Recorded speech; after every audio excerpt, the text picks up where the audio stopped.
The Lord of the Rings has one of the most famous quotes about life, and everyone's heard it. A lot of people have heard it, and it goes something along the lines of, we do not choose the time that we're born into, but we can only choose what to do with the time we're given. And it's so true, and it's unfortunately one of these things that it kind of pains you, right? Because when you hear that and you realize, I wish I was born in a better time. I wish I was born 40 years ago. I wish I was born 40 years from now. You know, you hear these people saying, born too late to do this, too early to explore the stars. Born too late to explore the continents, born too early to explore the stars. Things like this. And there's a lot of pessimism that can be done. Like, why did I have to be born now? Well, you know what? We can go into a little side note, but if you think about it, you're actually most likely to be born when global population peaks, because that's when most people are born. So congratulations, you're not special. Neither am I. All right? If population peaks at 8 to 11 billion and then maybe starts to drop off, hopefully not, but drop off, that's when you're most likely to be born. So at any rate, at least slightly, at any rate, there's this thing that is happening right now that we need to talk about. And I don't think people are seeing it clearly. And I started off with that quote because I want people to get straight in their minds and accept where in Earth's history they live and be at peace with it. Be at peace with it for two reasons. A lot of the mistakes you've made, that you think you've made, and a lot of the guilt you have, or a lot of the life things that have happened to you, you can take responsibility for them, but at the same time not feel guilty, because a lot of them were caused and instigated by the time and place that you were born into. That doesn't mean that you're not responsible for them, but it pulls some weight off your shoulders to say, okay, these are the burdens that this generation has to deal with. These are the burdens that I have to deal with. And today we're going to talk about one of those main burdens and how that intersperses and how the future of this is going to look like. And without more mystical yapping, I'm going to talk about it. Screen addiction. We're going to talk about this first, and I want to wrap this in a way that makes more sense and is much deeper than people usually go about this topic. It's not just a new drug, or it's not just a new fad. Screen addiction, they don't give it the sort of weight that it deserves. And this is probably because there's a lot of money to be had in getting people's attention and their eyeballs and their time wrapped up. And I want to lay before you what's happening. This is not just a new invention that's wasting people's time, or a new business model that's wasting people's time, and it'll in time pass, and all you have to do is just willpower your way out of it.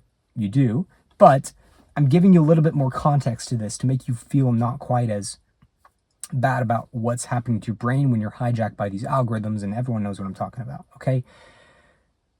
And some more ammo, a worldview. I'm trying to give you a worldview that should give you more ammo to fight this. This is what's happening. I lay before you two paths, as they say, blessing and cursing, life and death. And you may disagree whether these two paths are true or not. But I lay before you two paths: a digital path for humanity and a physical path.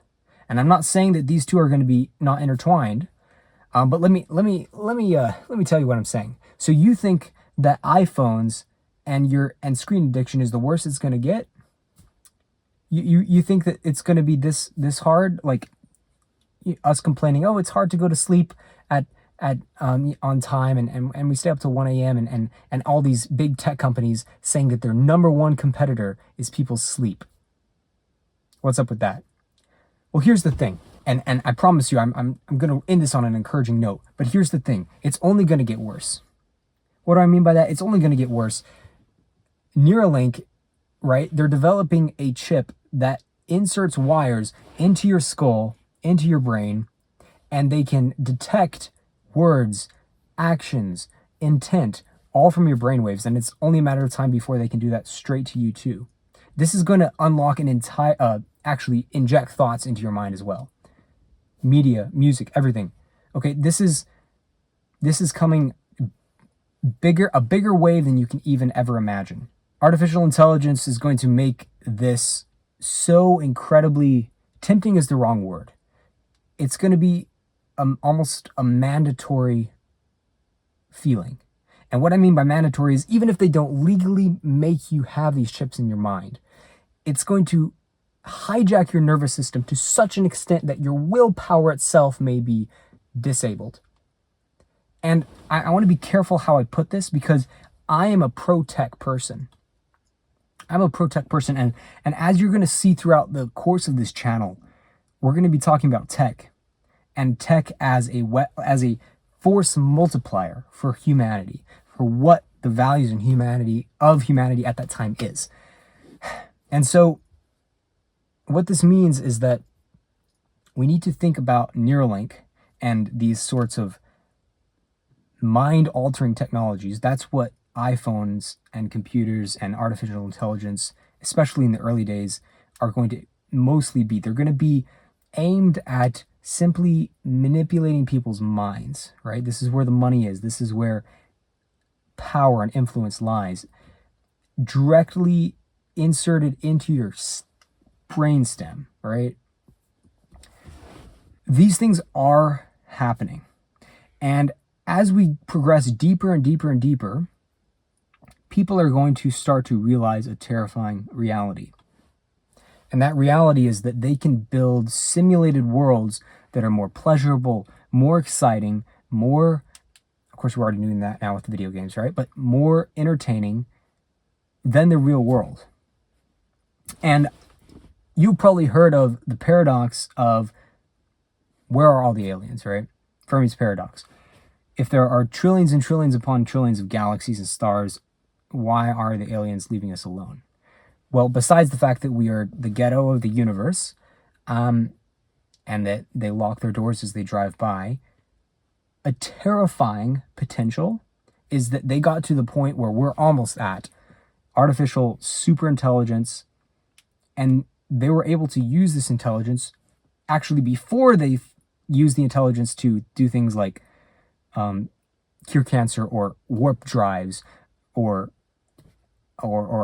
make tech against gravity or like these really incredible spacefaring things. Before they got to that point of ambition, they realized that these AIs could create worlds, virtual worlds, so detailed, so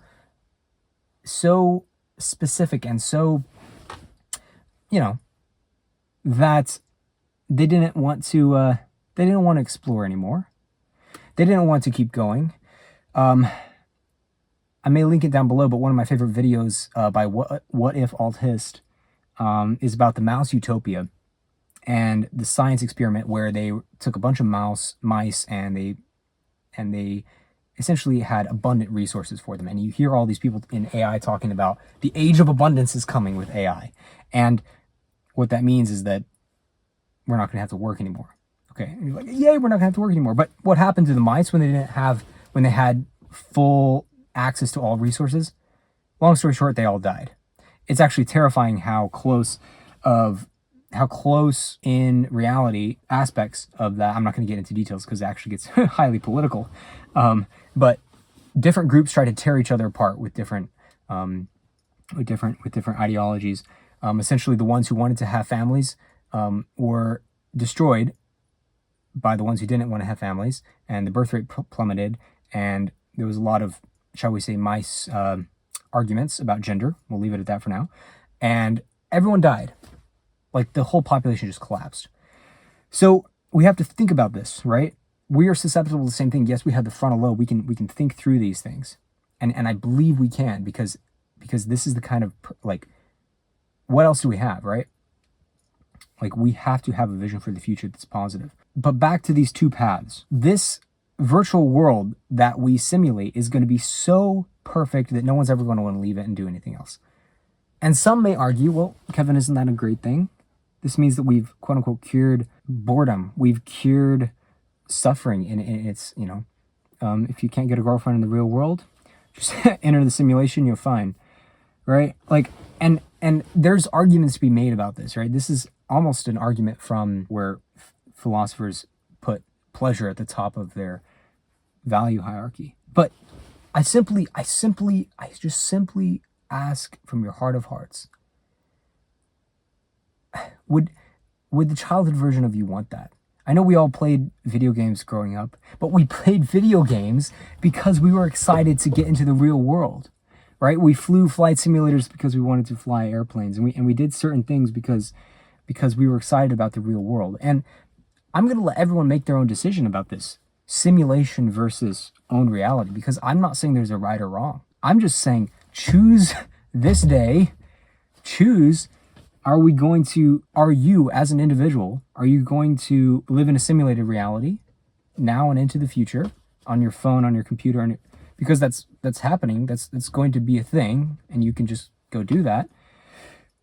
Or are you going to take the brave step and really the step of suffering into some sense and say, I value this inexplicable thing that we have here called life and consciousness, and it's dazzlingly ununderstandable and incomprehensible, and that I don't want to lose sight of that. I don't want to distract myself from that. And we can even go into the argument that we're in a simulation, and maybe the reason we're so deep in a simulation is that people never looked around them at the real world. Now that's another crazy thing, but do we want to go another layer deep in the simulation?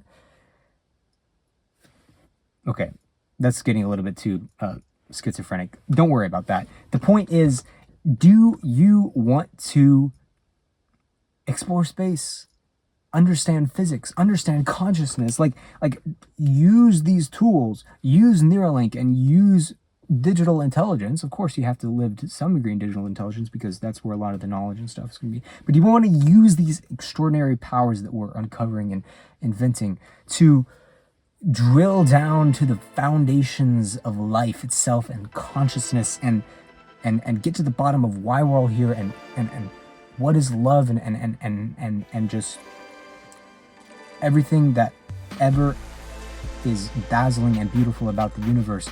Let's not cover it up, right? Let's not cover it up. And any digital worlds we do make, let them be expressions, and